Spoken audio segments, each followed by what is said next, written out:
suas Bíblias em Atos, seguindo em frente com as pregações neste livro. Estamos no capítulo de número 11 e a exposição, irmãos, nesta noite será apenas do verso de número 19 até o verso de número 26. Atos, capítulo 11, do verso 19 ao verso de número 26, assim diz a palavra do Senhor, escute com atenção. Então, os que foram dispersos por causa da tribulação que sobreveio a Estevão, se espalharam até a Fenícia, Chipre e Antioquia, não anunciando a ninguém a palavra, senão somente aos judeus. Alguns deles, porém, que eram de Chipre e de Cirene, e que foram até Antioquia, falavam também aos gregos, anunciando-lhes o evangelho do Senhor Jesus. A mão do Senhor estava com eles, e muitos, crendo, se converteram ao Senhor. A notícia a respeito deles chegou aos ouvidos da igreja que estava em Jerusalém, e enviaram Barnabé até Antioquia. Tendo ele chegado e vendo a graça de Deus, alegrou-se e exortava a todos a que, com firmeza de coração, permanecessem no Senhor, porque era homem bom, cheio do Espírito Santo e de fé. E muita gente se uniu ao Senhor. E partiu Barnabé para Tarso à procura de Saulo. Tendo-o encontrado, levou-o para Antioquia. E por todo um ano se reuniram naquela igreja e ensinaram numerosa multidão. Em Antioquia foram os discípulos, pela primeira vez, chamados cristãos. Amém. Podem se assentar, irmãos. Vamos rogar ao nosso Senhor mais uma vez. Senhor nosso Deus e bendito Pai, a Tua palavra, ó Deus, mais uma vez no Teu santo dia está aberta com o propósito de mais uma vez ser exposta. Eu quero pedir a Ti, Senhor, neste momento, que o Senhor se agrade de me usar mais uma vez na pregação da Tua palavra. Que eu proclame, ó Deus, a mensagem de Cristo, o noivo, para a noiva, a Sua igreja. E que a Tua igreja, ó Pai, possa ser edificada pela Tua palavra. Usa-me, ó Senhor, apesar das limitações que há em mim. E que a glória do Teu nome seja o alvo aqui, Senhor, nisto. Na pregação, na edificação e também, ó Senhor, na salvação dos perdidos. É o que eu te peço, Senhor, em nome do Teu Filho, o Senhor Jesus Cristo. Amém. Há muitos que tentam, de alguma forma, fazer o mal com outras pessoas. E eles fazem, muitas vezes, algo desta natureza porque o coração dessa pessoa é realmente má e então ele deseja, de alguma forma, a trazer problema, a trazer angústia, a trazer dificuldade e problema para alguém. Às vezes com alguma razão, algumas vezes com a razão que não se justifica, outras vezes sem razão alguma, mas muitos, lamentavelmente, procuram fazer o mal com alguém a fim de que, ao causar e provocar algum tipo de contenda, angústia, tribulação na vida dessa pessoa, essa pessoa seja conduzida ao fracasso, à rejeição, à frustração, seja então alguém que, depois de sofrer com o mal dessa outra pessoa, acabe experimentando dias difíceis. E é interessante como muitos tentam fazer algo desta natureza e acabam muitas vezes sendo bem-sucedidos nos seus intentos. Mas, irmãos, é maravilhoso nós vermos como o Senhor Deus, em sua soberania, Ele até mesmo usa homens que tentam fazer o mal contra alguém e essa atitude ruim deles contra muitos acaba, na realidade, ao invés de trazendo problemas, acaba trazendo coisa boa. É interessante, irmãos, porque algo semelhante ao que estou tentando ilustrar aqui, introduzir, acontece com a Igreja de Cristo no livro de Atos. Nós temos visto como o Senhor Deus, Ele tem conduzido a sua igreja ali naqueles primeiros séculos da Igreja de Cristo no Novo Testamento e temos percebido como o Senhor Deus, Ele tem feito coisas extraordinárias no meio de tantos ali. E temos visto como o Senhor, soberanamente, apesar de toda a investida de Satanás, através dos seus servos, tem, na realidade, provocado frutos bons. Como o intento de homens perversos que eram inimigos de Cristo, inimigos da Igreja de Cristo e inimigos do Evangelho, quando pensavam que estavam fazendo com que a Igreja de Cristo fosse impedida de avançar, eles estavam cooperando com isso. Nós vimos isso, irmãos, em algumas outras ocasiões aqui, e essa é a realidade que nós encontramos aqui agora sendo exposta para nós no capítulo 9, no capítulo 11 de Atos, a partir do versículo de número 19. Nós vimos, irmãos, e vimos como o Senhor Deus, ele usou um homem no passado chamado Estevão, que é mencionado aqui no versículo 19. O texto nos diz assim: então os que foram dispersos por causa da tribulação que sobreveio a Estevão, se espalharam até a Fenícia, Chipre e Antioquia, não anunciando a ninguém a palavra, senão somente aos judeus. Veja, o texto nos diz que os que foram dispersos. Perceba que algo aconteceu, não é?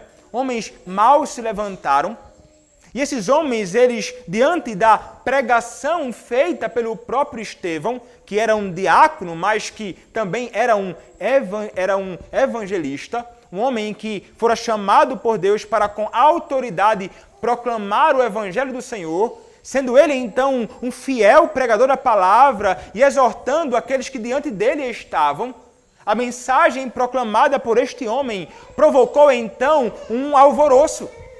E muitos se incomodaram grandemente. O incômodo interno feito no coração deles, em razão da pregação da palavra, se evidenciou também externamente, porque esses homens tiraram a vida de Estevão. Esses homens mataram Estevão, que é chamado por muitos como o homem de um sermão só. Mas o homem que proclamou, irmãos, o evangelho, que pode até mesmo ter alcançado o apóstolo Paulo naqueles dias. Ele orou, ele anunciou a palavra, mas muitos se opuseram a ponto de tirar a vida deste homem. E isto provocou então a dispersão de muitos, que acabaram realmente sendo dispersos para outros lugares ali fora de Jerusalém. A tribulação, então, veio a estas pessoas, naquele contexto, uma tribulação que não somente veio a Estevão, mas a todos aqueles que, de algum modo, estavam associados a ele. E essas pessoas, então, se espalharam pela Fenícia, Chipre e Antioquia. E ali, então, nós percebemos, como veremos aqui à frente, que eles começaram a proclamar o Evangelho. Eles começaram a anunciar a Cristo. Eu quero parar por aqui, irmãos, e fazer com que pensemos no seguinte. Como mencionei aqui na introdução, a tribulação chega, homens maus tentam fazer coisas ruins contra aqueles que temem ao Senhor. E nós não podemos, quando nos deparamos com algo dessa realidade, ou quando experimentamos isso na nossa própria vida, imaginar então que quando eles fazem isso conosco é o fim.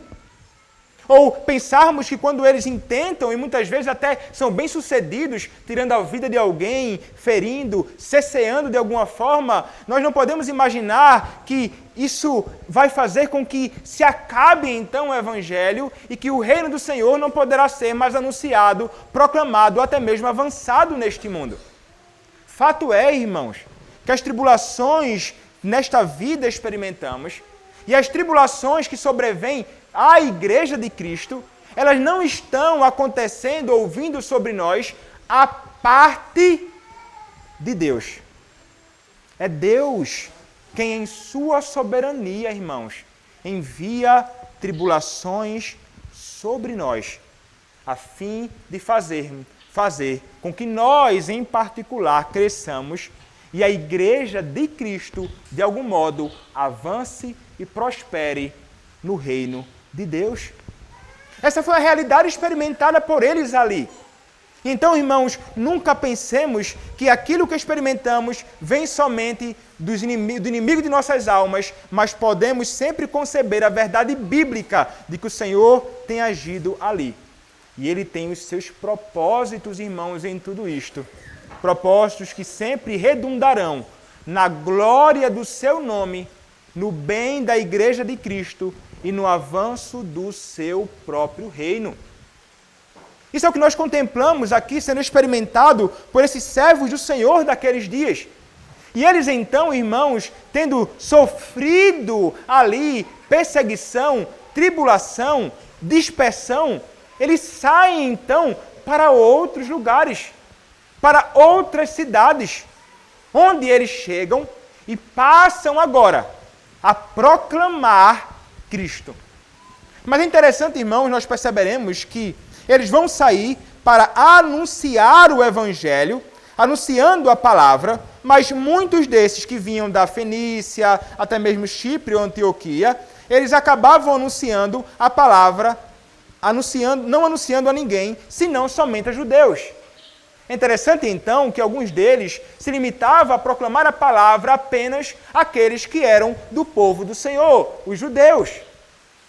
Contudo, haviam outros que não se limitaram a um grupo apenas, mas que foram além, que além de anunciar para os judeus, também proclamavam esta palavra aos gentios.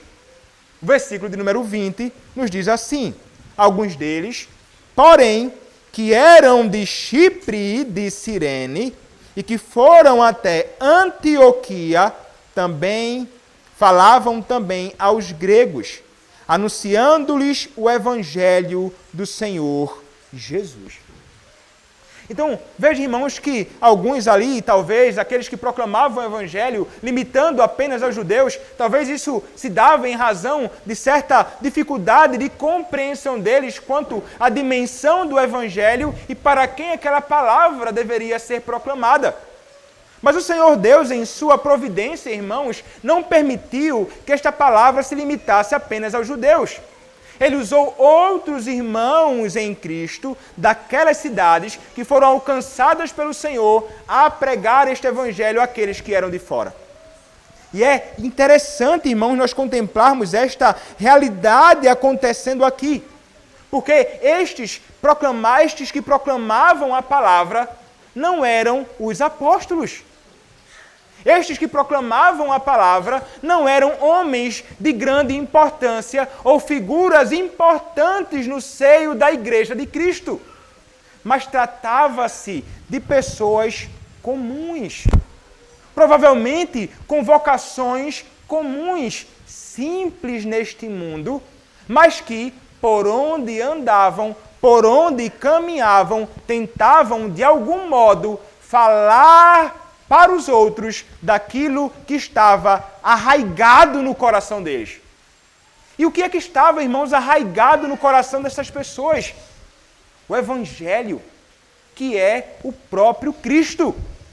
Cristo, que é o Evangelho, fez morada no coração dessas pessoas e elas não conseguiam, irmão, não proclamar o Evangelho. Eles não conseguiam não falar de Cristo. Eles não conseguiam não chamar as pessoas à fé e ao arrependimento. Porque isto era o que motivava, isto era o que estava ali entranhado no coração e na alma dessas pessoas, porque elas foram salvas. E esta é uma característica, irmãos, que é encontrada naqueles que pertencem ao Senhor. Eles anunciavam o Evangelho puro e simples. Puro e simples. O que salva, de fato, os homens é o Evangelho. E nós veremos que há uma resposta à proclamação deste Evangelho, que era a responsabilidade de cada um. Há muitos irmãos que, lamentavelmente, não se apegam a essa realidade e parece que não conseguem contemplar a verdade bíblica de que, independentemente de qual seja o público, se judeu, grego, gentil, não importa quem seja, que o Evangelho é aquilo que deve ser proclamado. E muitas igrejas acabaram por aí, lamentavelmente, trocando a pregação do Evangelho por outras coisas que não são o Evangelho. Enchendo os seus cultos de uma série de coisas e colocando então a palavra como algo de segunda categoria ou como simplesmente um apêndice ali. Talvez, se der tempo, falaremos sobre a palavra. Talvez, se der tempo, proclamaremos o Evangelho. Outros por aí envolvidos com ministérios evangelísticos, missionários, ao invés de se empenharem em trazer e proclamar o Evangelho, se empenham em um tipo de evangelho social. E imaginam que, pelo que fazem, ao socorrer alguém necessitado, ao trazer então um abrigo para alguém, dar uma sopa, acolher, dar roupa ou coisa parecida, concebem a ideia de que através disso alguém pode ser resgatado do inferno. Mas trata-se de um outro equívoco. Porque o que as pessoas mais precisam neste mundo não é de roupa, ainda que muitos precisem. Não é de alimento, ainda que seja uma necessidade real, que absolutamente ninguém negará. Mas o que os homens realmente precisam é do Evangelho de Cristo ser anunciado. Trocar o Evangelho de Cristo por outra coisa é inverter a verdade de Deus como revelada na sua palavra. E isto nunca produzirá frutos bons. E outros, piorando também a situação, ao invés de se engajarem na proclamação do Evangelho, tentam fazer uma série de parafernálias.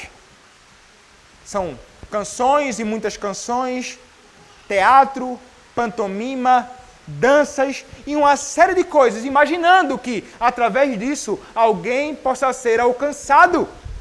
Mas nós veremos aqui, irmãos, que não há a menor possibilidade disto acontecer. Isso pode entreter os olhos de muitos. Isso pode entreter a bodes. Mas não é algo que trará salvação para aqueles que realmente foram por Deus eleitos antes da fundação do mundo e que precisam ouvir o Evangelho de Cristo ser anunciado. Trata-se de um equívoco, de um problema real, mas eles dirão, nós que somos os chatos, os quadrados, é que estamos equivocados. Nós somos chatos por batermos na tecla de que a palavra do Senhor é que deve ser proclamada. O Evangelho, que é o anúncio do próprio Senhor Jesus Cristo. Aquele que morreu, mas ressuscitou para a nossa justificação. Então perceba que eles estavam envolvidos com isto. E esta é a nossa tarefa. Não trata-se, irmãos, de uma tarefa que é responsabilidade somente minha. Já falamos sobre isto aqui. Não é responsabilidade somente do ministro do Evangelho proclamar o Evangelho. Ainda que nem todos sejam chamados a pregar a palavra do Senhor autoritativamente, todos são, sim, indiscriminadamente chamados a testemunhar. Fale sobre Cristo. Nós perceberemos, irmãos, que isto aqui vai trazer grandes frutos. Pessoas se converterão através do ministério de pessoas anônimas. Então, veja, irmão, pessoas que nem sabemos o nome. Quem foram essas pessoas? Você sabe? Nós não sabemos. Eu não sei. Não temos um testemunho claro sobre cada uma delas, mas foram usadas por Deus para isto. E você também pode ser. Cabe a você, portanto, se envolver com isto. Não fique isolado. Não cele ou feche a sua boca quando a ocasião oportuna surgir. Não deixe de falar de Cristo. Não permita que o temor aos homens, o temor de ser envergonhado, o temor de ser rejeitado, o temor de ser reprovado, o temor de ser desconsiderado, o temor de ser considerado como louco, faça com que você feche os seus lábios. Abra sua boca e fale daquilo que está cheio o seu coração. E que o seu coração esteja cheio de Cristo e do seu Evangelho, para que os homens possam conhecê-lo, assim como você conheceu a Cristo. Pessoas anônimas e simples, envolvidas no estabelecimento da igreja em Antioquia, cidade grande e importante, cosmopolita, com tantas coisas ali. Mas o Evangelho de Cristo estava ali sendo proclamado, e isso é glorioso, irmãos. Como isto é glorioso! E que privilégio podermos, de algum modo, contribuir com isto, assumindo aí então a nossa responsabilidade. Mas então, ainda que sejamos, irmãos, responsáveis em proclamar esta palavra, e aqui está o nosso dever, nós devemos entender que não é algo que nós conseguimos fazer, até mesmo a conversão dos homens, com a força do nosso próprio braço. Você não consegue regenerar ninguém. Você não consegue vivificar ninguém. Mas então, irmãos, quem é que age em nós, através de nós, por nós? É o próprio Senhor soberanamente que faz isso. E a gente vai confiar nele. E é isso que nos diz a palavra. Quando nós olhamos para o versículo de número 21, a palavra nos diz assim: a mão do Senhor estava com eles, e muitos, crendo, se converteram ao Senhor. Então, perceba, a ideia aqui, irmãos, de que a mão do Senhor estava com eles, era que o Senhor estava agindo por meio deles. Era que o Espírito Santo de Deus estava agindo por meio da palavra que era proclamada ali naquele contexto. E que o Senhor, Ele abençoou esta obra. Ele conduziu tudo isso, fazendo com que muitos pudessem ser alcançados. E não foram poucos, irmãos, muitos, crendo, se converteram ao Senhor. É interessante o comentário que um teólogo puritano faz acerca desse texto. Ele nos diz o seguinte: grande número creu. Muitas pessoas foram convencidas da verdade do Evangelho e aprovaram o registro que Deus dera concernente ao seu Filho. O efeito e a evidência desse ato de crer foi de grande número. Se converteu ao Senhor. Não se pode dizer que esses indivíduos se converteram do culto aos ídolos porque eram judeus, adoradores do único Deus verdadeiro. Mas eles se converteram da confiança na justiça da lei para confiar somente na justiça de Cristo, a justiça que é pela fé, como nos ensina Romanos capítulo 9, verso 30. Eles se converteram de um modo de vida desregrado, descuidado e carnal para viver uma vida santa, celestial, espiritual e divina. Eles se converteram de adorar a Deus em exibições e cerimônias para adorá-lo em espírito e em verdade. Eles se converteram ao Senhor Jesus, que para eles se tornou tudo em todos. Esta foi a obra da conversão que operou neles e deve operar em cada um de nós. Foi o fruto da fé deles. Todos os que sinceramente creram, se converterão ao Senhor, pois, quer professemos ou finjamos, nós não estamos realmente crendo no Evangelho, se não aceitarmos de coração Cristo, que nos é oferecido no Evangelho. Então, perceba, irmãos, que coisa maravilhosa é aquilo que acontece aqui. Essas pessoas creram em Cristo, e estes que creram em Cristo agora têm Cristo como seu Senhor. Os que creem em Cristo não podem deixar de tê-lo como seu Senhor. E essa se tornou uma realidade patente na vida daquelas pessoas, e nós veremos mais à frente, há frutos que são evidenciados na vida dessas pessoas. Mas essa foi a operação do Senhor em seus corações. E eles creram, irmãos, em Cristo. Porque este Cristo, ele foi oferecido livremente no Evangelho. E ao crerem livremente neste Cristo que é anunciado, eles então foram pelo Senhor transformados. Na realidade, o crer em Cristo, que envolve a fé, pressupõe que essas pessoas foram regeneradas, vivificadas, chamadas eficazmente por Deus. Porque, irmãos, o ato de crer em Deus, a ideia de conversão, ela envolve duas coisas, envolve fé e arrependimento. E a fé e arrependimento são fruto da regeneração. E nós lemos aqui, irmãos, a pergunta de número 31 do catecismo, do breve catecismo de Westminster, que nos diz assim: que é vocação eficaz? Vocação eficaz é a obra do Espírito Santo pela qual, convencendo-nos do nosso pecado e da nossa miséria, iluminando o nosso entendimento pelo conhecimento de Cristo e renovando a nossa vontade, nos persuade e habilita a abraçar Jesus Cristo, que nos é oferecido de graça no Evangelho. De graça. Então, quando Cristo é anunciado, o Espírito Santo age soberanamente, ele alcança os nossos corações e nos transforma. E é Deus quem conduz tudo isso deste modo, irmãos.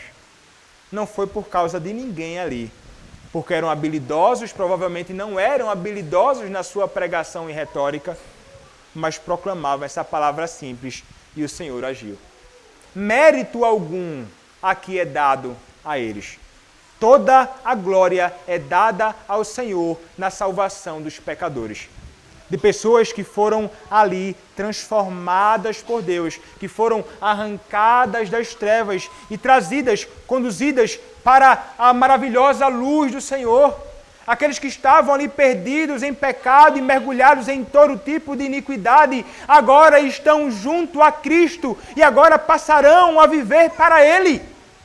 Então percebamos, irmãos, como é essencial, como é necessário proclamarmos essa palavra, mas confiando em Deus. Eu, irmão, não conseguiria proclamar essa palavra. Pastor Paulo Miguel, os irmãos nossos em Cristo, nós poderíamos desistir hoje de proclamar a palavra se a salvação dos homens dependesse de nós. Eu deveria sair daqui, descer e ir embora. E nunca mais me envolver com o ministério da palavra.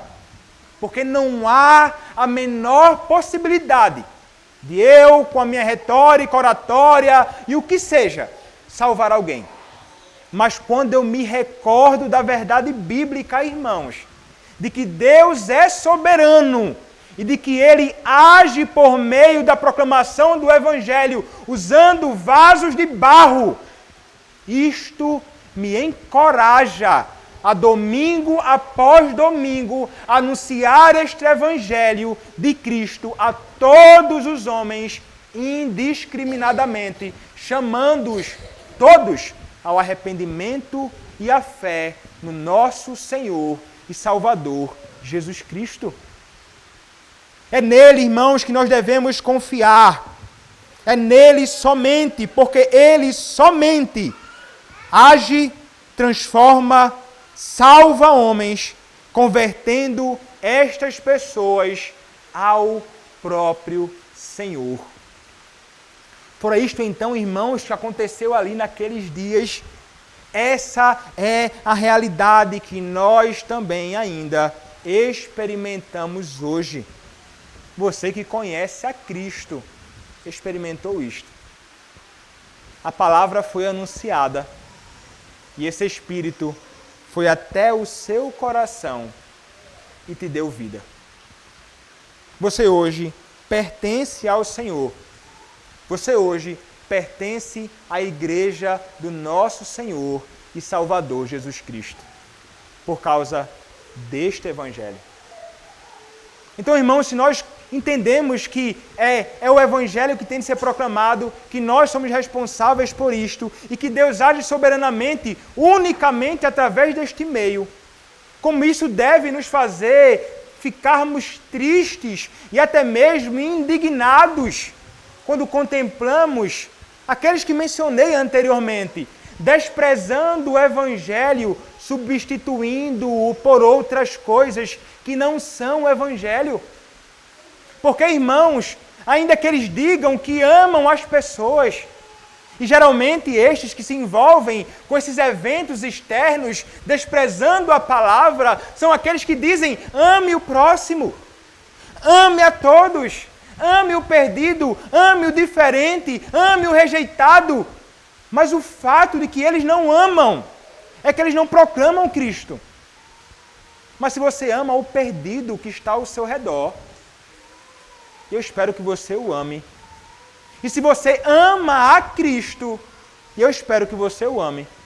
E se você ama o Evangelho de Cristo, e eu espero que você ame este Evangelho, ele será por você anunciado. Não perca as oportunidades que Deus te dá para falar acerca de Cristo. O Senhor um dia vai cobrar isso de ti, sobretudo de mim, e de todos aqueles que são chamados também para o ministério da palavra. Ah, irmãos, anunciemos a Cristo. Aquela igreja ali tão nova, mas tão empenhada nesta vida de viver para a glória de Cristo, não somente empenhados em conhecer a Cristo, mas empenhados em fazer este Cristo conhecido. Este deve ser o meu e o seu desejo. A igreja, então, irmãos de Cristo, ela foi estabelecida e fundada no Evangelho. Mas então o que acontece, é interessante isto, porque eles estavam ali numa cidade chamada Antioquia, cidade por demais importante. Mas algo então sai de Antioquia e vai a Jerusalém. E o que é que vai? Notícias acerca do que estava acontecendo em Antioquia. E a palavra então nos diz, no versículo de número 22, a notícia a respeito deles chegou aos ouvidos da igreja que estava em Jerusalém. E enviaram Barnabé até Antioquia. Tendo ele chegado e vendo a graça de Deus, alegrou-se e exortava a todos a que, com firmeza de coração, permanecessem no Senhor, porque era homem bom, cheio do Espírito Santo e de fé, e muita gente se uniu ao Senhor. Nós percebemos, irmãos, que algo extraordinário acontece em Jerusalém e nenhum tipo de comitiva é preparada para examinar aquilo de extraordinário que aconteceu em Jerusalém. Mas quando isso acontece em Samaria, quando isso acontece também aqui em Antioquia, uma comissão é montada da igreja para examinar e observar o que é aquilo que está se dando. O que é aquilo então que está acontecendo? A igreja então, em Jerusalém, ela vai ouvindo aquela notícia acerca do que estava acontecendo em Antioquia, enviaram este homem chamado Barnabé. Nós já ouvimos sobre Barnabé aqui. Nós vimos quem é este homem. Nós vimos ele ser mencionado, irmãos, em Atos aqui, capítulo de número 4. Um homem que é descrito por Lucas com muito apreço. Lucas certamente admirava grandemente este homem chamado Barnabé.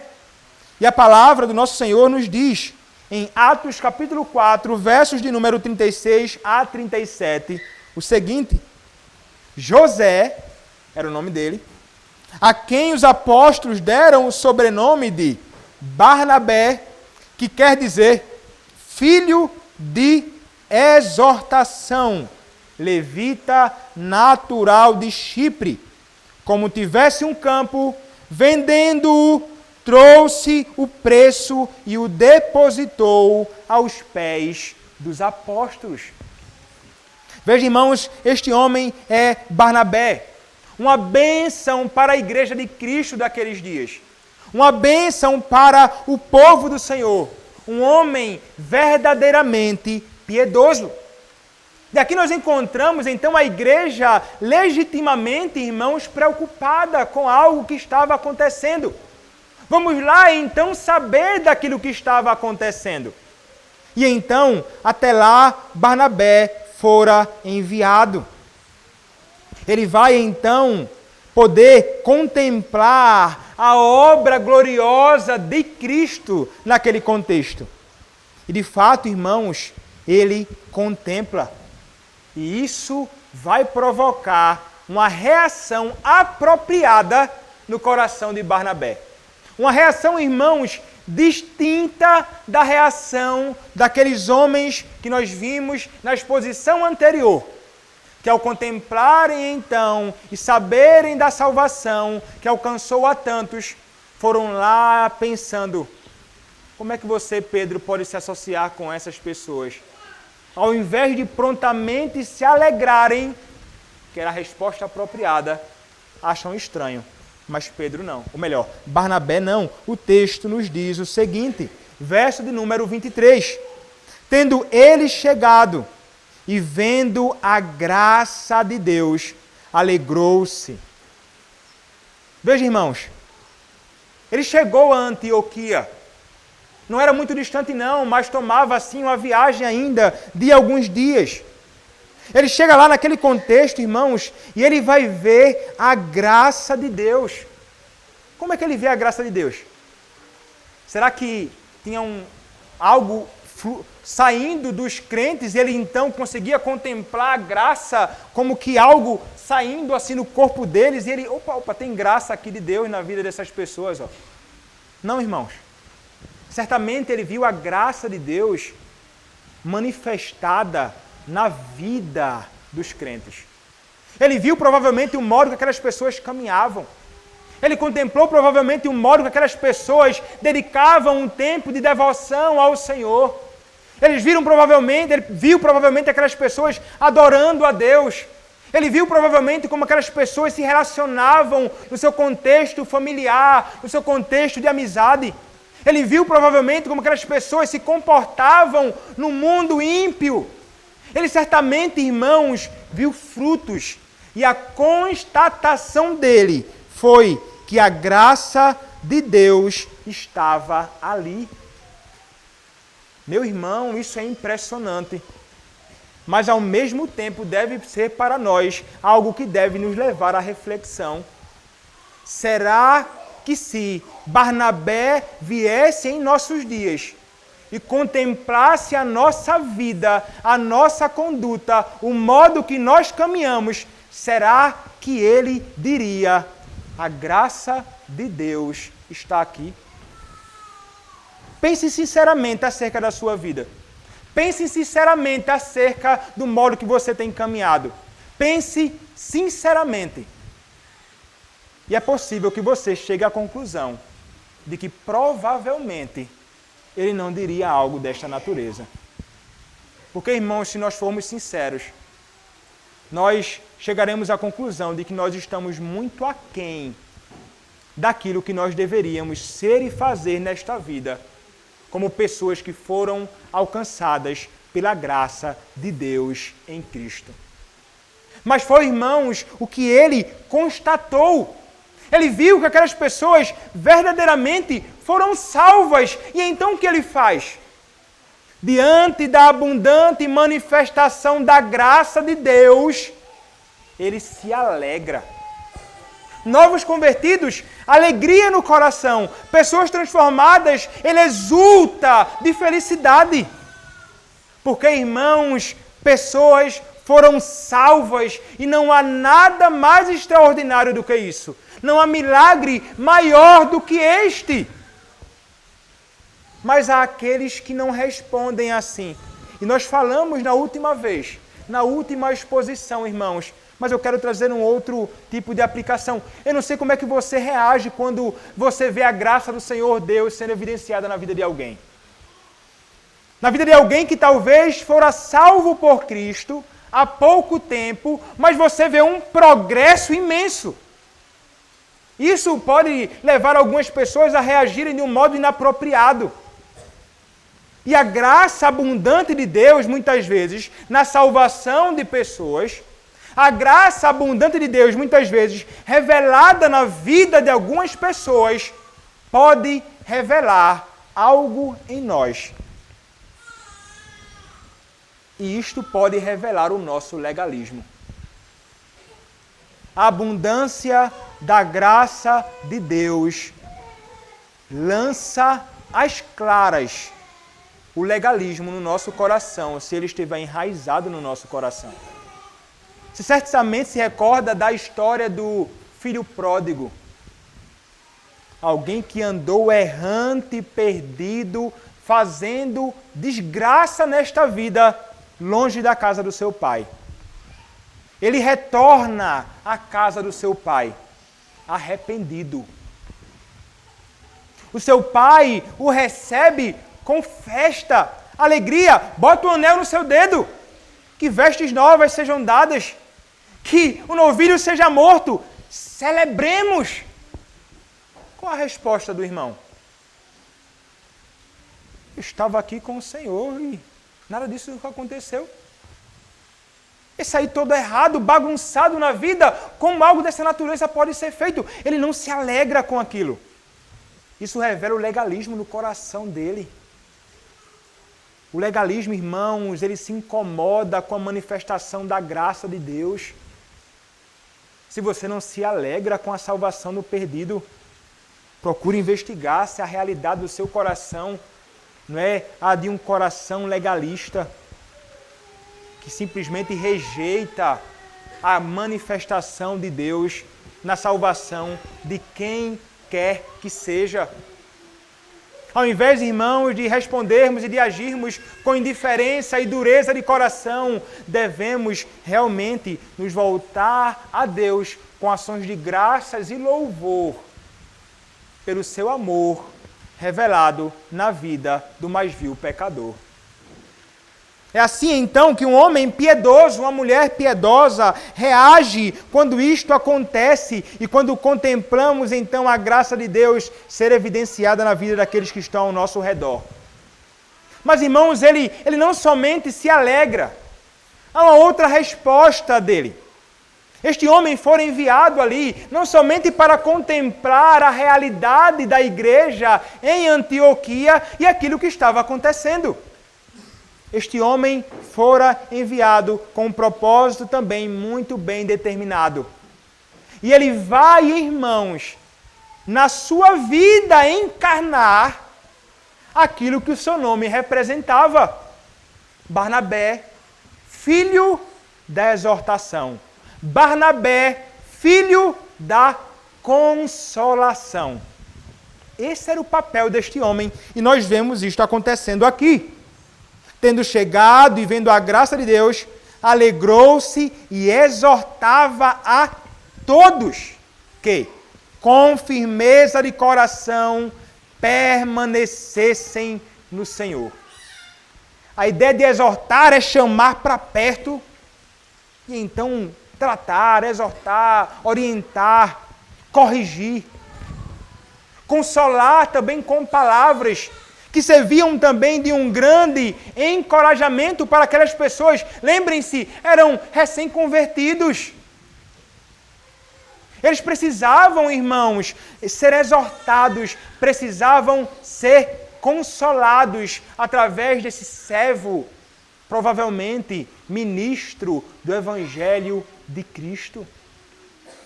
Revelando para nós, irmãos, a necessidade que há da exortação e do consolo, para que as pessoas possam permanecer firmes na caminhada com Cristo.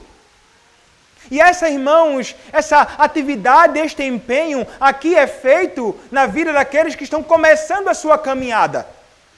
Mas trata-se de uma realidade que é necessária na vida de todo o crente, a vida inteira, enquanto aqui neste mundo nós vivermos. Mas aquelas pessoas precisavam ser alertadas que problemas e tribulações viriam. Dificuldades e angústias poderiam se evidenciar na vida delas. sofrimento, abatimento, queda, transgressão, pecado haveria de corromper e atrapalhar a sua própria caminhada neste mundo. Então, Barnabé, irmãos, sinceramente preocupado com a alma dessas pessoas, exorta e consola. E como isto, irmãos, deve ser encontrado na nossa vida, mas como, lamentavelmente, nós falhamos miseravelmente. Como somos falhos, irmãos, na exortação. Como somos falhos, irmãos, no consolo. Nós somos indiferentes muitas vezes. Não nos preocupamos mesmo. Estamos preocupados com os nossos interesses, sim, mas com o dos outros, nada tem a ver. Ele que se vire. Mas trata-se, irmãos, de algo estranho se concebermos algo assim. E é, sobretudo, prejudicial na vida de nós ministros, que falhamos muitas vezes nisto. Quando somos exortados por Deus a exortarmos e conduzirmos todo o rebanho do Senhor com exortação e consolo. Essa é a minha responsabilidade. E a minha oração é que o Senhor me dê graça para fazer isto de modo apropriado e adequado no meio do povo do Senhor Jesus Cristo, porque essa é uma responsabilidade imposta por Deus a todos em geral, mas a nós ministros em particular, de exortarmos e consolarmos os outros através da palavra do Senhor, para que permaneçam firmes. O nosso desejo é que as pessoas permaneçam arraigadas, agarradas, abraçadas a Cristo. O propósito da exortação e do consolo é que as pessoas tenham os seus olhos fitos no Senhor e que não desviem os seus olhos nem para lá, nem para cá, porque quando desviamos, irmãos, esmorecemos. Como Pedro, enquanto caminhava sobre as águas com os olhos fitos em Cristo, ele parecia estar firme, mas quando ele olhou para o lado, ele vacilou, começou a afundar, angústia tomou conta do seu coração. Precisamos entender, irmãos, a necessidade que há. Todos nós precisamos de exortação e consolo, inclusive eu. Pastores precisam de pastor para consolar e exortar. Pai, mãe, filho precisa de pessoas para exortar e consolar. Que nos empenhemos então, irmãos, neste dever, que manifesta um coração cheio do Espírito de Cristo. Como Barnabé era cheio do Espírito de Cristo. Deveríamos todos nós sermos Barnabés, filhos da exortação, filhos da consolação na vida e para o bem de todos aqueles que junto a nós caminham na igreja do nosso Senhor e Salvador, Jesus Cristo. A palavra nos chama, irmãos, como nos diz Colossenses capítulo 3, verso de número 16, habite ricamente em vós a palavra de Cristo. Instruí-vos e aconselhai-vos mutuamente em toda a sabedoria. Louvando a Deus com salmos, hinos e cânticos espirituais, com gratidão em vosso coração. Habite ricamente em vós a palavra de Cristo. Se a palavra de Cristo habita no meu e no teu coração, nós procuraremos, irmãos, desempenhar esse ministério com toda a alegria do nosso coração, para o bem da alma daqueles que caminham conosco nesta vida. E como escreveu, irmãos, um outro puritano, ele vai escrever assim: Deus é todas as boas coisas e cada coisa boa. Ele é autossuficiente, somente suficiente e todo suficiente. Nada falta nele, seja para a proteção da alma de todo mal, seja para a perfeição da alma com todo o bem. Se Deus fosse a sua porção, você encontraria nele qualquer coisa que o seu coração desejasse e qualquer coisa que pudesse levar você à felicidade. E ele então vai apresentar exortações e consolos aqui. Ele diz assim: você é ambicioso? Deus é uma coroa de glória. Você é cobiçoso? Deus é riquezas insondáveis. Você é lascivo? Deus é rios de prazer e plenitude de alegria. Você está com fome? Deus é um banquete. Você está cansado? Deus é repouso, uma sombra para o calor e um abrigo para a tempestade.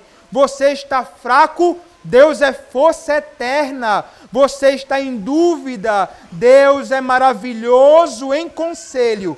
Você está nas trevas? Deus é sol, é o sol de justiça, uma luz eterna. Você está doente? Ele é o Deus da saúde. Você está triste? Ele é o Deus de todo conforto. Você está morrendo? Ele é a fonte de vida. Você está em angústia? Seu nome é Torre Forte, para onde você pode correr e encontrar segurança. Ele é um remédio universal contra toda sorte de miséria. Qualquer que seja a sua calamidade, Ele pode removê-la. Qualquer que seja a sua necessidade, Ele pode aliviá-la. Ele é prata, ouro, honra, deleite, alimento, vestimenta, lar, terra, paz, sabedoria, poder, beleza, pai, mãe, esposa, marido, misericórdia, amor, graça, glória e infinitamente mais do que tudo isso. Coisa, irmãos, impressionante.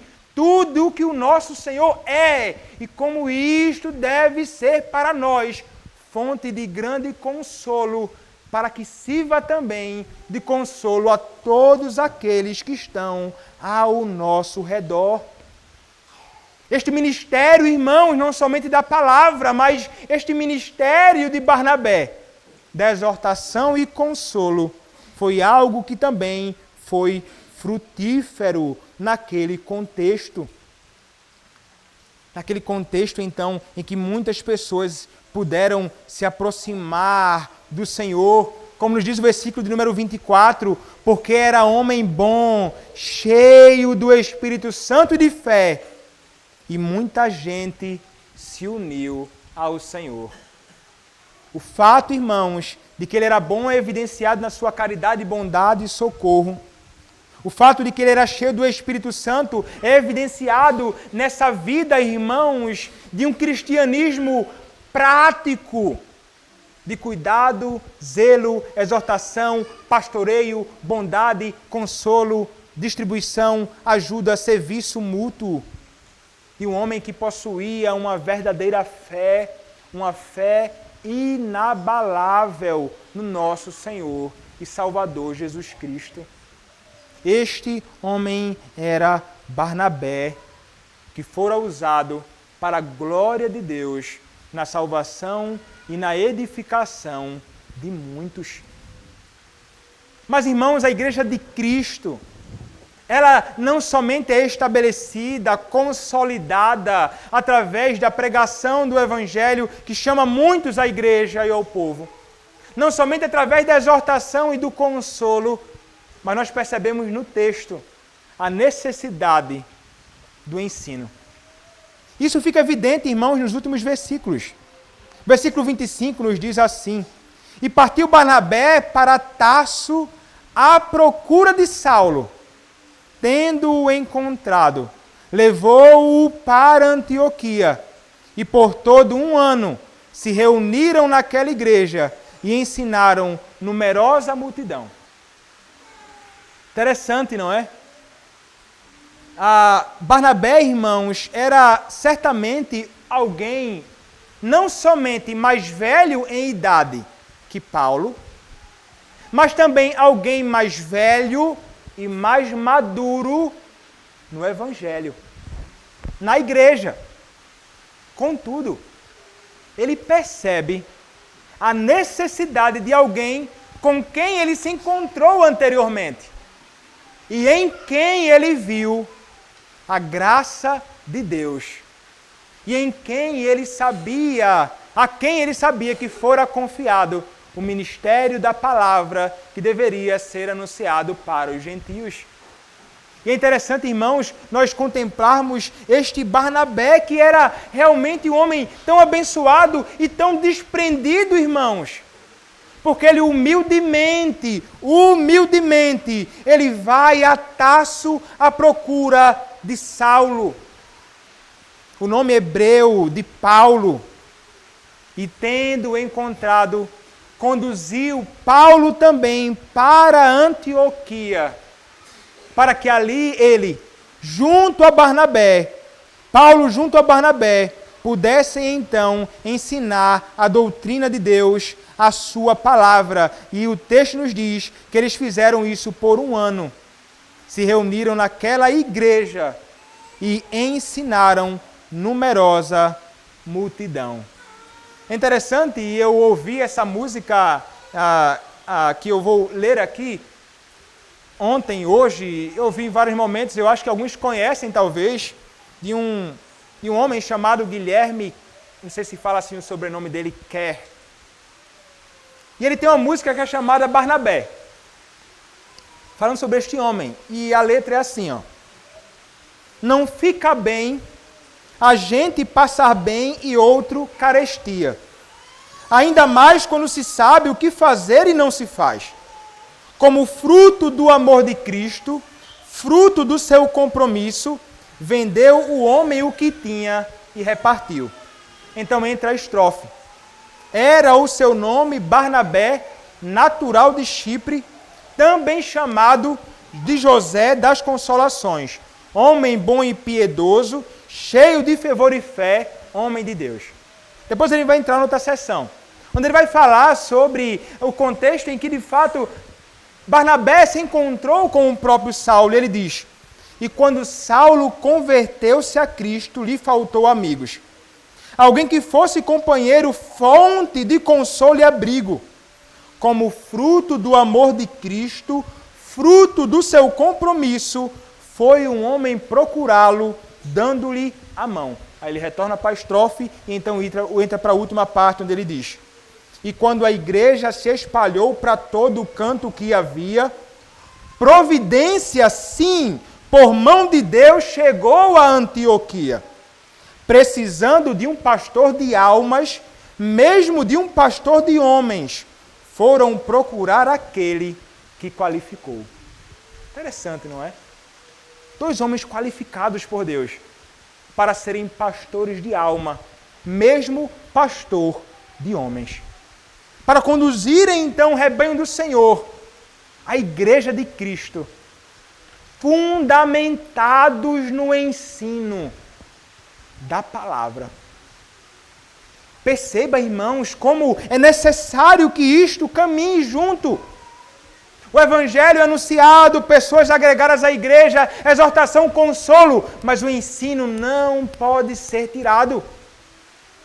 Por essa razão, irmãos, nós nos empenhamos tanto em de todas as formas e nas ocasiões oportunas que a igreja de Cristo nos dá para ensinarmos a verdade de Deus, a sua palavra. Muitos desprezam o ensino, muitos desprezam a doutrina, muitos consideram que doutrina vai provocar em nós um esfriamento. Muitos vão dizer, olha, a letra mata, irmão. Não fica se apegando com esse negócio de doutrina, não. O Espírito é que vivifica. Precisam estudar doutrina para entender que estão interpretando o texto errado. Porque o texto não está falando sobre isso. Como é necessário, irmãos, e nós, sobretudo nós pastores, devemos entender que essa é uma responsabilidade nossa. Eu fui chamado, irmãos, nós ministros fomos chamados para nos dedicarmos à oração e à pregação da palavra que envolve o ensino. E eu não posso desconsiderar isto. Eu não posso ficar relegando essa atividade a terceiros, a não ser que seja necessário. Mas eu devo me esmerar nisso, a fim de que vocês possam entender a verdade do Senhor, a fim de que vocês possam conhecer a doutrina que vai conduzir você a viver. Porque, irmão, você nunca vai conseguir viver adequadamente a parte do conhecimento da doutrina de Deus. Daí a necessidade de ensinarmos não somente para a edificação da sua alma, mas para a boa prática da verdade do Senhor. Aqueles que são ministros e desprezam o ensino, pecam contra Deus. Não estão assumindo e fazendo adequadamente aquilo que foram chamados para fazer. Mas há uma responsabilidade que também pode pesar sobre vocês. Se vocês entendem que trata-se de uma responsabilidade do ministro conduzir a igreja de Cristo no ensino, se vocês entendem que essa é a vontade de Cristo para a igreja de Cristo, vocês devem se sujeitar e tentar aproveitar todas as ocasiões oportunas que o Senhor, em sua providência, nos dá para aprendermos mais e mais da sua doutrina. Há uma responsabilidade minha, há uma responsabilidade sua, e nós devemos assumir os nossos papéis nestes deveres. Estavam eles, irmãos, ali durante um ano, se reuniram com aquela igreja e ensinaram numerosa multidão. Certamente com muita alegria, irmãos. Não há nada mais prazeroso do que ensinar a palavra. E quando contemplamos um número grande de pessoas, ou menor, pequeno, o que seja, mas de pessoas interessadas nisto, isto inunda o nosso coração de alegria. Porque não há nada melhor do que fazer a vontade de Cristo e a sua palavra conhecida.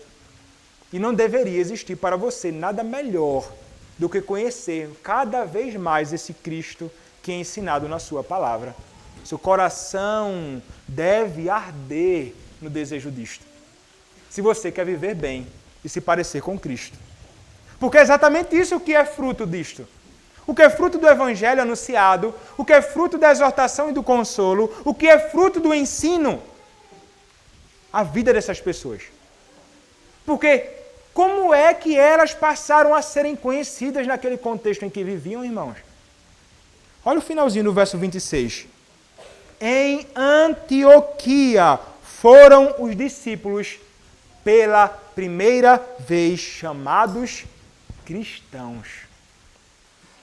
Pela primeira vez chamados cristãos. Veja, não foi um título ou um nome que eles deram para eles mesmos, viu, irmãos? Foi como aconteceram com os puritanos nos seus dias, chamados de cátaros. Puritanos! Por que razão? Porque procuravam um tipo de reforma e pureza na vida, na sociedade, no culto, na família. Puritanos. Como muitos de nós somos rotulados hoje pejorativamente, neopuritano. Uma taxa que agarra nas costas, que é difícil de fazer largar, e que muitas pessoas olham assim e pensam, esse tipo de gente não é presta não, viu? Neopuritano, coveiro de igreja. Gente que não presta para nada. Eu ouvi isso no seminário. Rotulam. Pejorativamente. Eu fico pensando assim, até mesmo digo para alguns, você me chama de puritano, estou muito distante.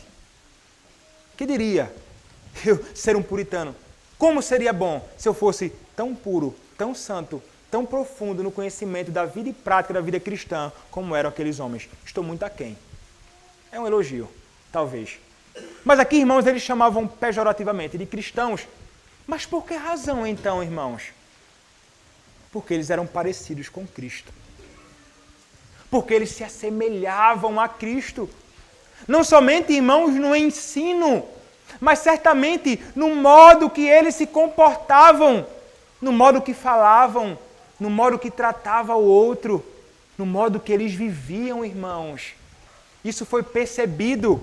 Isso foi percebido até mesmo pelos ímpios, que olhavam para eles como pessoas distintas. Isso é impressionante, por causa do modo que eles caminhavam ali em Antioquia. Meu irmão, eu não sei o que falam acerca de você. E é triste muitas vezes o que nós ouvimos. Como deveríamos, de fato, sermos mais parecidos com Cristo? Como deveríamos, irmãos? E como precisamos, de fato, sermos mais parecidos com o nosso Senhor? É interessante que o Catecismo de Heidelberg, ele tem uma pergunta lá, que é a seguinte: o que significa a palavra cristão? De onde vem esse nome? Ou melhor, pergunta número 32 do Catecismo de Heidelberg diz assim: por que você é chamado cristão? Ele responde assim: porque pela fé sou membro de Cristo e por isso também sou ungido para ser profeta, sacerdote e rei. Como profeta, confesso o nome dele.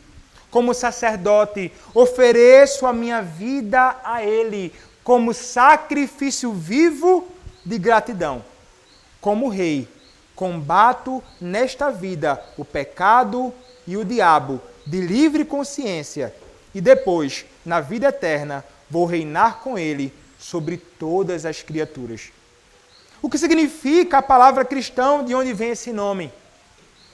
Cristão é aquele que pertence a Cristo, sendo unido a Ele.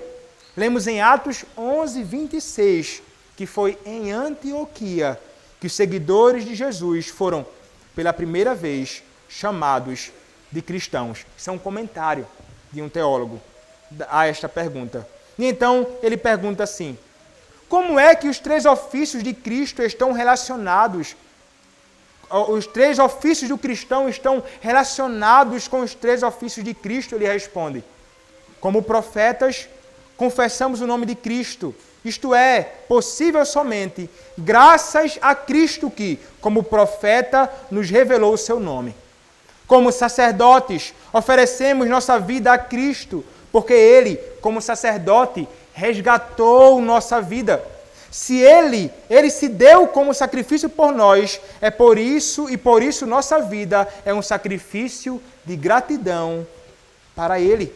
E como reis, podemos combater nossos inimigos, porque Cristo, como Rei, nos governa e protege, e na vida eterna reinaremos com Ele.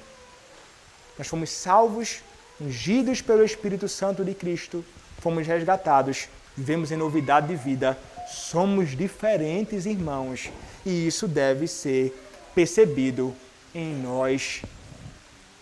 As pessoas devem olhar para nós e devem ver Cristo. Isso, irmãos, vai ser evidenciado quando nós vivemos à luz da verdade de Cristo. É o conhecimento daquilo que é ensinado na palavra que vai nos ensinar mais sobre Cristo e nos conduzirá a sermos semelhantes a Ele.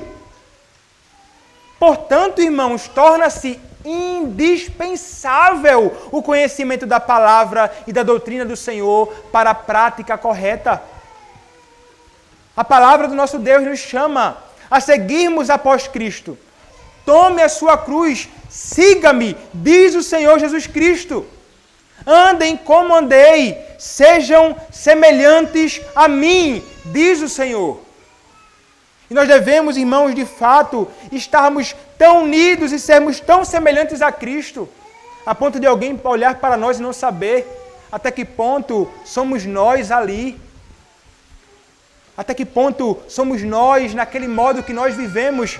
Porque eles devem olhar e ter até dificuldade para identificar nós. Porque eles irão ver somente Cristo. Mas como é difícil, irmãos, isso ser percebido em nós. Como nós, irmãos, estamos aquém disso. Porque a nossa vida muitas vezes não reflete que nós conhecemos o Senhor. Mas a nossa vida deve evidenciar aquilo que nós cremos, e não somente isto, em quem e a quem nós estamos unidos aqui nessa nossa caminhada. Como li, irmãos, em outro contexto, e eu vou poder ler mais uma vez aqui, o conhecimento da doutrina, o conhecimento de Cristo modela a nossa vida. E como disse Benjamin Orfield, ele escreveu o seguinte. Ele vai contar uma história, ele diz assim: temos o seguinte enxerte da experiência pessoal de um general do Exército dos Estados Unidos. Ele estava numa grande cidade ocidental, numa época de intensos alvoroços e violentos tumultos. As ruas eram diariamente abarrotadas por uma multidão perigosa. Certo dia, observou aproximar-se dele um homem com serenidade e firmeza de semblante, singularmente combinadas, cuja própria conduta inspirava segurança. Tão impressionado estava com sua atitude em meio ao tumulto circundante, que quando aquele havia passado, ele se virou para vê-lo, apenas para descobrir que o estranho fizera o mesmo. Observando sua viradela, o estranho voltou imediatamente até ele e, tocando seu peito com o indicador, interrogou-lhe, sem mais nem menos: qual é o fim principal do homem? A primeira pergunta do breve catecismo de Westminster. Recebendo a contrassenha, respondeu: o fim principal do homem é glorificar a Deus e gozá-lo para sempre. Ah, disse o estranho, eu soube por sua aparência que você era um colega do breve catecismo. Nossa, é exatamente o que eu pensei de você, disse o general em resposta. Ele viu a vida e então ele só concluiu: essa pessoa sabe para quem ele vive. Ele vive para a glória do seu Senhor. É isso que deve ser percebido, irmãos, em nós, até mesmo sem abrirmos a boca para falarmos uma palavra sequer.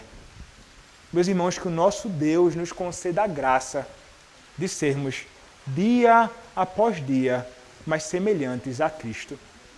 Ele já nos deu aquilo que precisamos, irmãos. Temos o seu Espírito que em nós habita. Temos a palavra de Cristo que nos guia nesta vida. Temos tudo o que precisamos para nos assemelharmos ao nosso Senhor. E é desse Cristo que você precisa, você que nesta noite está aqui e não conhece a Cristo. Você precisa se conformar à imagem dele. E como você vai se conformar à imagem dele? É somente se você se render a ele. Este Cristo for anunciado para você. Este Cristo você deve estar consciente, criança, jovem, adolescente, homem que não conhece a Cristo aqui nesta noite. É Ele que é proclamado no Evangelho e livremente é oferecido a você. Nada é exigido de você, senão que você o abrace como seu Salvador, sem pré-requisitos algum. Corra para Cristo. Ele é oferecido na sua palavra livremente. E você pode encontrar nele hoje, dia oportuno, plena e perfeita salvação. E então, junto a todos nós que conhecemos a Cristo, você poderá viver para Ele, se assemelhará a Ele e poderá também ser, neste mundo, uma bênção, um cristão, um pequeno Cristo, neste mundo, para a glória de Deus e para a expansão do reino de Cristo neste mundo. Amém. Vamos orar, irmãos, ao nosso Deus. Senhor, nosso Deus, nós te agradecemos pela graça, Senhor, de ouvirmos a Tua palavra ser proclamada. Agradecemos a Ti, ó Deus, porque o Senhor nos salvou. O Senhor nos arrancou das trevas estamos na luz, pertencemos a Ti. Louvado, Senhor, seja o Teu nome. Dá-nos a graça, ó Pai, de sermos crentes, diligentes, que na vida testemunham de Cristo e que com a vida evidenciam Cristo. Na vida, no modo que falamos, ó Deus, ajuda-nos. Como estamos distantes de sermos iguais a Cristo. Precisamos, ó Deus, progredir nisto. Ajuda-nos, Senhor, pela Tua palavra. Ajuda-nos, Senhor, através do Teu Espírito. Faz-nos semelhantes ao nosso comum Salvador. E nos perdoa, Pai, por todas as vezes que nós envergonhamos o Teu Evangelho e envergonhamos o Teu nome. Tem misericórdia de nós, ó Pai. Nós Te pedimos. Também Te pedimos, Pai, que o Senhor salve aqueles que não conhecem a Ti. Revela o Teu Filho. Transforma os corações. É o que clamamos a Ti, Senhor. Em nome do Teu Filho, Senhor Jesus Cristo. Amém. Convido os irmãos a se colocarem em pé, para que possamos cantar o cântico de resposta à pregação da palavra do nosso Senhor. Cantaremos o Salmo 47b.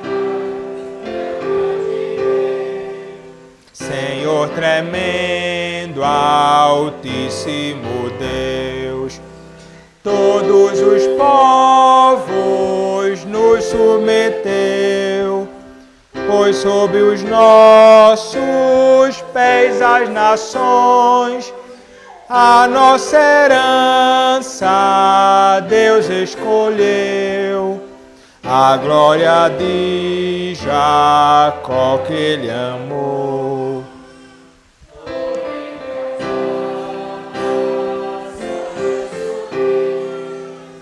O Senhor ouve o som de clarins, salmodiai a Deus nosso Rei. Cantai louvores, cantai ao Rei. De toda a terra, sim, Ele é Rei. Salmodiai, cantai-lhe louvor, ó sabiamente, salmos cantai, ao Rei de toda a terra, ao Senhor. Sobre as nações governa o Senhor, no santo trono Deus se exaltou. Os reis dos povos juntos estão, povo de Deus, o Deus de Abraão, porque pertencem ao nosso Deus, da terra aos seus escudos broquéis. Gloriosamente Deus se exaltou, em sua glória Deus se exaltou. Vamos orar. Senhor, nós te agradecemos mais uma vez pela oportunidade que nos concedeste neste dia de nos reunirmos pela manhã e à noite para cultuar a Ti. Rogamos a Ti, Senhor, que o Senhor nos conduza nesta vida, ajudando-nos, ó Senhor, a vivermos no Teu temor. Não permita, ó Senhor, que demos lugar aos falsos ídolos em nossos corações e que nem caminhemos neste mundo em dureza de coração, mas que atentemos para a Tua palavra, Senhor, e que temamos e tremamos diante das Tuas verdades. E que vivamos, Senhor, segundo elas. Não permita, ó Deus, que nosso coração seja endurecido, como o coração de Faraó, como o coração do Teu povo, em Massá, no deserto. Ó Deus, ajuda-nos a termos corações sujeitos à Tua vontade sempre. E usa-nos, Senhor, como servos Teus, que são sal e luz neste mundo. Ajuda-nos e usa-nos, Pai, nesta semana, por onde quer que andemos, Pai, para a glória do Teu nome, a salvação do perdido e a expansão do Teu reino. Abençoa-nos, Pai, guarda-nos do mal, da tentação do pecado e conduze-nos para nossos lares sob os Teus cuidados. É o que nós te pedimos, ó Deus, em nome do Teu Filho, o Senhor Jesus Cristo. Amém. E amada igreja do nosso Senhor e Salvador Jesus Cristo, que a graça do Senhor Jesus Cristo e o amor de Deus e a comunhão do Espírito Santo sejam com todos vós. Amém.